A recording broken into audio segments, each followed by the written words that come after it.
Hello friends, welcome to my YouTube channel Sonam Chemistry Classes. Friends, this is the lecture number 4th of BSc second semester chemistry important question series. Friends, आज के lecture में हम बात करेंगे cyclic structure of glucose के बारे में। तो प्रीवियस लेक्चर में मैंने आपको बताया था ग्लूकोज के ओपन चेन स्ट्रक्चर के बारे में।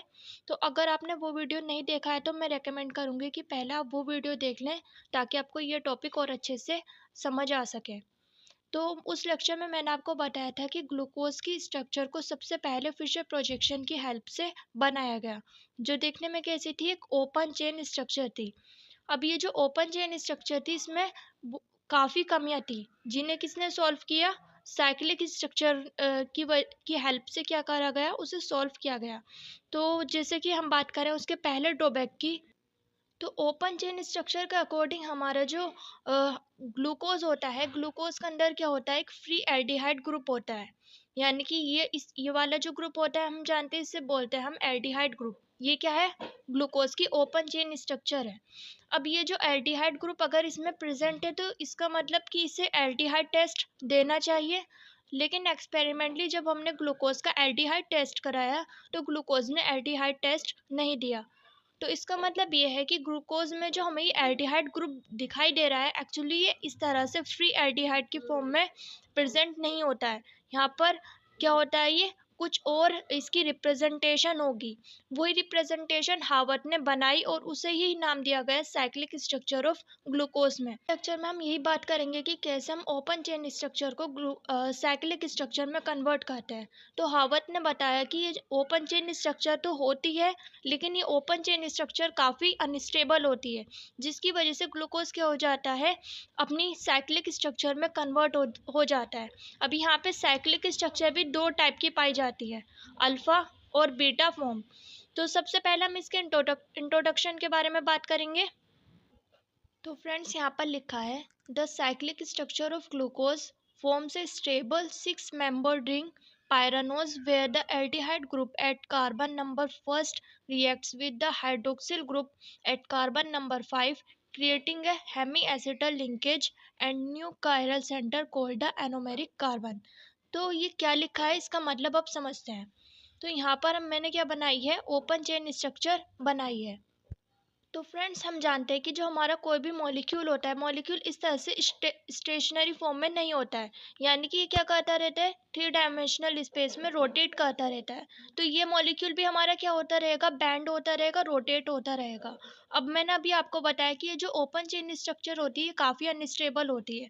तो होता क्या है, जब ये मॉलिक्यूल बैंड होता है या कहें रोटेट होता है, तो एक टाइम पे हमारा ये हमारा एल्डिहाइड ग्रुप होता है। एल्डिहाइड ग्रुप का ये जो ऑक्सीजन है, ये ऑक्सीजन कहाँ आ जाता है, ये जो हमारा कार्बन नंबर 5 है, यहाँ पे नंबरिंग कर लेते हैं 1 2 3 4 5 एंड 6।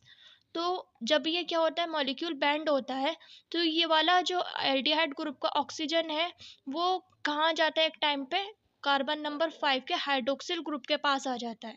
अब यहाँ पे हाइड्रोक्सिल ग्रुप में क्या है, एक ऑक्सीजन एक हाइड्रोजन है।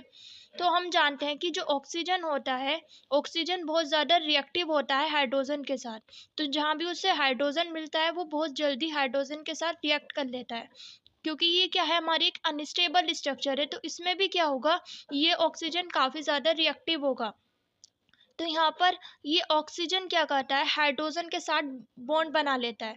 तो यहाँ पे होगा क्या कि ऑक्सीजन के ऊपर नेगेटिव चार्ज आ जाएगा और यहाँ पे कार्बन के ऊपर पॉजिटिव चार्ज आ जाएगा। यानी कि एक बॉन्ड टूट जाएगा, क्योंकि अगर यहाँ से ये एक बॉन्ड तोड़ेगा तभी तो नया बॉन्ड फॉर्म कर पाएगा हाइड्रोजन के साथ। तो इसलिए यहाँ पे ऑक्सीजन के ऊपर नेगेटिव चार्ज आएगा और यहाँ पे भी यहाँ क्या होगा, हाइड्रोजन प्लस की फॉर्म में निकल कर इस ऑक्सीजन के साथ जुड़ जाएगा। यहाँ पे ऑक्सीजन के ऊपर क्या आ गया है, नेगेटिव चार्ज आ गया है। अब क्या होगा, तो ये हाइड्रोजन तो किसके पास चला गया है, यहाँ पे ये जो कार्बोनिल ग्रुप है या कहें एल्डिहाइड ग्रुप है, इसके ऑक्सीजन के पास चला गया है। तो यहाँ पे ऑक्सीजन और हाइड्रोजन के बीच में बॉन्ड बन गया है, लेकिन यहाँ पे कार्बन के ऊपर प्लस चार्ज आ गया है और ऑक्सीजन के ऊपर नेगेटिव चार्ज आ गया है।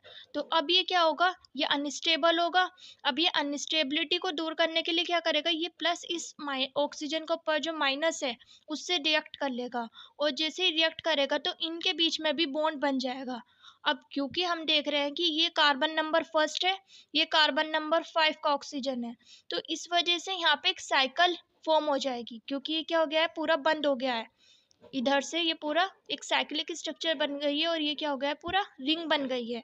तो ये हो जाएगा हमारा हेमी एसिटल लिंकेज। इस लिंकेज को हम बोलते हैं हेमी एसिटल लिंकेज, जहाँ हमारा कार्बन, ऑक्सीजन और दूसरा कार्बन होता है। तो ये हमारा क्या है, हेमी एसिटल लिंकेज, जिसके बारे में मैंने अभी आपको बताया था। ये जो हमारा दोनों ग्लूकोज की स्ट्रक्चर होती है, जब ये हेमी एसिटल लिंकेज बन जाता है, हेमी एसिटल लिंकेज में ये जो कार्बन नंबर फर्स्ट है, तो फ्रेंड्स हमारा ये जो कार्बन है, ये कार्बन क्या है, एक एसिमेट्रिक कार्बन एटम है। एसिमेट्रिक का मतलब होता है कि जो कार्बन के चारों बॉन्ड होंगे, चारों बॉन्ड से चार अलग अलग डिफरेंट ग्रुप जुड़े हुए होंगे। तो हम यहाँ पे देख सकते हैं एक बॉन्ड किससे बना है, हाइड्रोक्सिल से, एक हाइड्रोजन से, एक ये वाली कार्बन चेन आ गई है नीचे, और एक क्या है, एक ऑक्सीजन से बना है। तो ये है हमारा एसिमेट्रिक कार्बन, और इसे ही हम बोलते हैं एनोमेरिक कार्बन, क्योंकि हम जानते हैं कि ये जो बॉन्ड होते हैं ये रोटेट करते रहते हैं।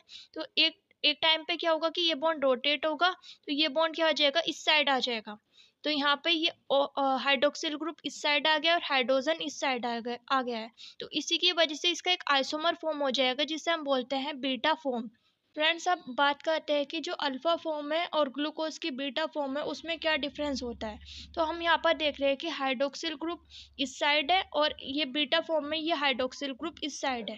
क्योंकि मॉलिक्यूल क्या होता है, मॉलिक्यूल मूवमेंट करता रहता है, मूवमेंट करता है, और इसके बॉन्ड भी क्या करते हैं, रोटेट करते रहते हैं। तो होता क्या है कि जब ये वाला कार्बन की ये दोनों बॉन्ड रोटेट होते हैं, तो ये क्या कर लेते हैं, अपनी डायरेक्शन चेंज कर लेते हैं। यहाँ पे ये हाइड्रोक्सिल ग्रुप इस साइड है और हाइड्रोजन इस साइड है। एक्चुअली इनकी क्या हो रही है, स्टीरियो केमिस्ट्री डिफर हो रही है। जैसे कि हम बात करते हैं साइक्लोहेक्सेन की, तो साइक्लोहेक्सेन में क्या होता है कि साइक्लोहेक्सेन में एक हाइड्रोजन एटम क्या होता है, प्लेन के ऊपर आ जाता है, और एक हाइड्रोजन एटम प्लेन के नीचे होता है। वैसे ही इसमें भी होगा, क्योंकि ये भी क्या है, एक 3D मॉलिक्यूल ही तो है। तो यहाँ पर क्या होगा, एक टाइम पे ये हाइड्रोक्सिल ग्रुप क्या होगा, रिंग के ऊपर होगा। हम मान रहे हैं कि रिंग जो है हमारी, रिंग फॉर्म हो गई है। रिंग क्या है, अगर एक प्लेन में है, रिंग इस प्लेन में प्रेजेंट है, तो हाइड्रोक्सिल ग्रुप क्या होगा, अगर हमारा ब्लो द रिंग प्रेजेंट है, ब्लो द रिंग यानी कि अगर ये जो हमारी रिंग है वो इस प्लेन में प्रेजेंट है, तो इसके नीचे की तरफ अगर वो प्रेजेंट होगा तो हम उसे बोलेंगे अल्फा ग्लूकोज। और अगर वो क्या करे, रोटेट होते होते किस कहाँ आ जाए, जिस प्लेन में रिंग है उससे ऊपर की तरफ आ जाए, तो उसे हम बोलेंगे बीटा ग्लूकोज। तो ये क्या हो रहा है, हमारा स्टीरियो केमिस्ट्री में डिफरेंस आ रहा है। एक बार और मैं समझा देती हूँ। अगर हमारी रिंग में क्या हो रहा है, रिंग में हाइड्रोक्सिल ग्रुप नीचे की तरफ आ रहा है, अगर ये हमारी रिंग है, रिंग का प्लेन ये है, नीचे की तरफ, इस कॉपी के नीचे की तरफ मान लो, तो ये हो जाएगा हमारा ब्लो द रिंग। और ब्लो द रिंग में क्या होगा, ये होगा हमारा अल्फा डी ग्लूकोज। और अगर ये हाइड्रोक्सिल ग्रुप हमारा क्या हो, रिंग के ऊपर की साइड प्रेजेंट है, तो उसे हम बोलते हैं beta D glucose. Beta D glucose यहाँ पे मोर स्टेबल होती है, क्योंकि यहाँ पे हमारी स्टेरिक क्राउडिंग कम होती है, यानी कि जो ग्रुप्स होते हैं वो काफ़ी दूर दूर हो जाते हैं जब ये हाइड्रोक्सिल ग्रुप ऊपर की तरफ आता है। तो इसी की वजह से क्या होता है, इस हाइड्रोक्सिल ग्रुप की पोजीशन चेंज होने की वजह से हमारे आइसोमर फॉर्म हो जाते हैं, स्टीरियो आइसोमर फॉर्म हो जाते हैं। इन्हें ही हम बोलते हैं एनोमर्स। तो एनोमर्स हमारा सेपरेट टॉपिक भी है सिलेबस में, तो उसकी डेफिनेशन और उसके एग्जांपल के साथ मैं आपकी सेपरेट वीडियो बना दूंगी। फिलहाल बात करते हैं अल्फा डी ग्लूकोज और बीटा डी ग्लूकोज का यहाँ पर स्ट्रक्चर के बारे में। तो बाकी तो हमारी स्ट्रक्चर बिल्कुल सेम रहेगी, बस यहाँ पे स्टीरियो केमिस्ट्री में डिफरेंस आ जाएगा C1 कार्बन एटम की। तो ये होता है हमारा, क्योंकि यहाँ पे इस वाले कार्बन एटम की वजह से क्या हो रहा है, इसका आइसोमर फॉर्म हो रहा है, जिसे हम बोल रहे हैं एनोमर। तो इसे हम बोलते हैं एनोमेरिक कार्बन एटम। तो फ्रेंड्स, यहाँ पे इसका नाम लिखा है अल्फा डी प्लस ग्लूकोज, और इसका नाम है यहाँ पे बीटा डी प्लस ग्लूकोज। तो अल्फा का मतलब मैंने अभी आपको बता दिया कि ग्लूकोज में क्या होगा, C1 कार्बन एटम का हाइड्रोक्सिल ग्रुप रिंग से नीचे की तरफ प्रेजेंट होगा, और बीटा का मतलब है कि जो ग्लूकोज है, ग्लूकोज की हमारी जो रिंग फॉर्म होगी उसमें हाइड्रोक्सिल ग्रुप क्या होगा, अबव द रिंग प्रेजेंट होगा। डी का मतलब होता है डी कॉन्फ़िगरेशन, यहाँ पे भी डी लिखा है, D plus glucose open chain structure है, यहाँ भी डी है और यहाँ भी डी है। डी का मतलब होता है ये वाली कॉन्फ़िगरेशन। अगर हमारा मॉलिक्यूल में टर्मिनल जो ग्रुप है टर्मिनल ग्रुप इस तरह का हो देखने में, यानी कि एक कार्बन एटम हो, उस कार्बन एटम से एक CH2OH ग्रुप जुड़ा हो, एक हाइड्रोजन जुड़ा हो और एक OR ग्रुप जुड़ा हो। आर में यहाँ पे हाइड्रोजन भी हो सकता है या फिर दूसरा कार्बन एटम भी हो सकता है। तो अगर हम बात करें ओपन चेन फॉर्म की, तो हमें टर्मिनल ग्रुप दिखाई दे रहा है। यहाँ पे क्या हो रहा है, ये वाला ग्रुप है और यहाँ पे ऑक्सीजन के साथ क्या है, हाइड्रोजन है। यहाँ अगर हम बात करें अल्फा फॉर्म की, तो अल्फा फॉर्म में ये ऑक्सीजन के साथ क्या है, दूसरा कार्बन एटम है और बीटा फॉर्म में भी एक कार्बन एटम जुड़ा है, यानी कि आर की जगह क्या है, कार्बन एटम है।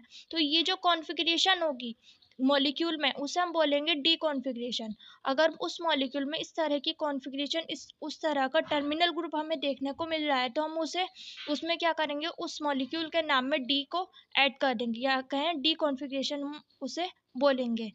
बात करें अगर प्लस की, तो प्लस का मतलब क्या होता है, यहाँ भी प्लस लिखा है, यहाँ भी और यहाँ भी।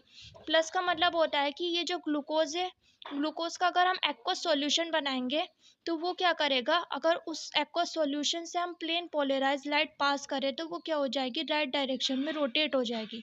तो ये बात हम पढ़ते हैं ऑप्टिकल एक्टिविटी में, जो मैं आने वाले लेक्चर्स में कवर करूँगी, वो भी काफ़ी इंपॉर्टेंट है एग्जाम के पॉइंट ऑफ व्यू से। फ्रेंड्स, ये होती है हमारी ओपन चेन साइक्लिक और अल्फा साइक्लिक स्ट्रक्चर और बीटा साइक्लिक स्ट्रक्चर। फ्रेंड्स, यही बात मैंने नोट्स में लिखी है। The ring structure exist primarily as two anomers, alpha where the C1OH is below the ring and beta where the C1OH is above the ring। तो यहाँ पे बीटा फॉर्म में OH ग्रुप हमारा above the ring प्रेजेंट होगा और alpha form में ये हमारा OH group below the ring present होगा। तो ये जो हमारी साइक्लिक स्ट्रक्चर है, साइक्लिक स्ट्रक्चर हमारी क्या होती है, बुक्स में डिफरेंट होती है। फ्रेंड्स, अब समझते हैं कि हम ये जो हमारी इस तरह की साइक्लिक स्ट्रक्चर है, उसे हम इस तरह रिंग की फॉर्म में किस तरह से बनाते हैं। तो यहाँ पे मैंने ऑलरेडी नंबरिंग कर रखी है कार्बन एटम की। तो ये C1 C2 C3 C4 C5 और C6 कार्बन एटम है। तो यहाँ पे हम रिंग स्ट्रक्चर में देख रहे हैं कि जो C1 कार्बन एटम है, वो यहाँ पर ये रहा। C1 कार्बन एटम से एक हाइड्रोक्सिल ग्रुप जुड़ा है और एक हाइड्रोजन ग्रुप जुड़ा है। ये क्या है, बीटा बीटा डी ग्लूकोज की साइक्लिक स्ट्रक्चर है। तो यहाँ पे ये OH ग्रुप क्या होगा, अबव द रिंग प्रेजेंट होगा, यानी कि ये जो रिंग अगर इस प्लेन में, तो ये ऊपर की तरफ प्रेजेंट होगा। तो इसलिए मैंने यहाँ पे हाइड्रोक्सिल ग्रुप क्या है, ऊपर की तरफ इसमें इन्होंने बनाया हुआ है। नीचे की तरफ क्या होगा, हाइड्रोजन प्रेजेंट होगा। C2 कार्बन एटम की बात करें, तो C2 कार्बन एटम में हाइड्रोक्सिल ग्रुप क्या होगा, हमारा नीचे की तरफ प्रेजेंट होगा और हाइड्रोजन ऊपर की तरफ प्रेजेंट होगा। C3 कार्बन एटम में हमारा ये क्या होगा, OH ग्रुप हमारा ऊपर की तरफ प्रेजेंट होगा और हाइड्रोजन नीचे की तरफ प्रेजेंट होगा। C4 कार्बन एटम में हम देख रहे हैं यहाँ हाइड्रोक्सिल ग्रुप नीचे की तरफ है और हाइड्रोजन हमारा ऊपर की तरफ है। अब यहाँ पे है C5 कार्बन एटम। हम देख रहे हैं जो C5 कार्बन एटम है, C5 से C6 डायरेक्टली जुड़ा हुआ है और ये क्या है, हमारा CH2OH ग्रुप है। तो जो C5 कार्बन एटम होगा, C5 कार्बन एटम से CH2OH ग्रुप जुड़ा हुआ होगा एक, और यहाँ से हाइड्रोजन जुड़ा हुआ है। तो ये जो CH2OH है हमारे, ये क्या है, अबव द रिंग प्रेजेंट है और हाइड्रोजन क्या है, बिलो द रिंग प्रेजेंट है, यानी कि रिंग से नीचे की तरफ प्रेजेंट है। इसी ये जो C5 कार्बन एटम है, C5 कार्बन एटम से हमारा क्या है, हेमी एसिटल लिंकेज है। इस लिंकेज को हम बोलते हैं हेमी एसिटल लिंकेज, यानी कि हेमी एसिटल टाइप बॉन्ड। तो ये ऑक्सीजन जुड़ा है C5 कार्बन एटम से और इसी ऑक्सीजन से डायरेक्टली हमारा कौन जुड़ा है, C1 कार्बन एटम। तो ये होती है हमारी साइक्लिक स्ट्रक्चर, किसकी, बीटा फॉर्म की। हम बात करें अल्फा ग्लूकोज की साइक्लिक स्ट्रक्चर की, तो अभी मैंने आपको बताया इसमें क्या डिफरेंस है। खाली यहाँ पर ये जो OH ग्रुप है वो क्या होगा, बिलो द रिंग प्रेजेंट होगा। तो यहाँ पर हम देख सकते हैं कि C1 कार्बन एटम पर जो OH ग्रुप है वो नीचे हमारा शो किया गया है। इसका मतलब है OH ग्रुप नीचे की तरफ प्रेजेंट होगा और हाइड्रोजन ऊपर की तरफ प्रेजेंट होगा। बाकी स्ट्रक्चर हमारी क्या रहेगी, सेम रहेगी। करें अगर हम इसे हम पायरानोस क्यों बोल रहे हैं, तो ये जो हमारी साइक्लिक रिंग है, साइक्लिक रिंग एक हमारा कंपाउंड होता है जिसे हम बोलते हैं पायरन। तो पायरन में भी क्या होता है, 5 कार्बन एटम होते हैं और एक ऑक्सीजन होता है। तो ये रिंग हमारी किससे सिमिलर लग रही है, पायरन से सिमिलर लग रही है, तो इसलिए हम बोलते हैं इसे पायरानोज। क्योंकि ग्लूकोज में हम बोले ग्लूकोज, तो यहीं पे हम पायरन रिंग जैसा ये लग रहा है, तो इसे हम बोल देते हैं पायरानोज। फ्रेंड्स, ये जो हमारी तीनों स्ट्रक्चर होती है ये एक दूसरे से इक्विलिब्रियम में होती हैं। यानी अगर हम क्या करें, ग्लूकोज का सॉल्यूशन बनाए तो ग्लूकोज सॉल्यूशन में सबसे ज़्यादा टाइम हमारी क्या रहेगी, बीटा ग्लूकोज रहेगी, क्योंकि इन सारी स्ट्रक्चर में बीटा ग्लूकोज सबसे ज़्यादा स्टेबल है। उससे कम कंसंट्रेशन किसकी होगी, अल्फा ग्लूकोज की होगी। और सबसे कम कंसंट्रेशन किसकी होगी, ओपन चेन फॉर्म की होगी। तो यही बात यहाँ पर लिखी है, in water alpha glucose, beta glucose and a tiny amount of open chain structure glucose interconvert।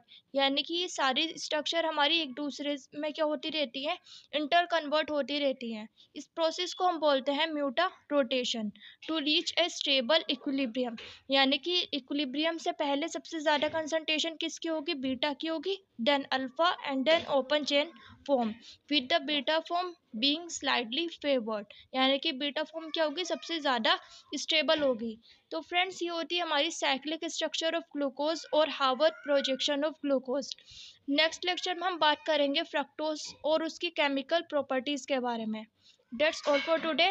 तो अगर आपको ये वीडियो पसंद आई है तो please like this video, share this video with your friends too, subscribe to my channel, and thanks for watching this video. Have a nice day.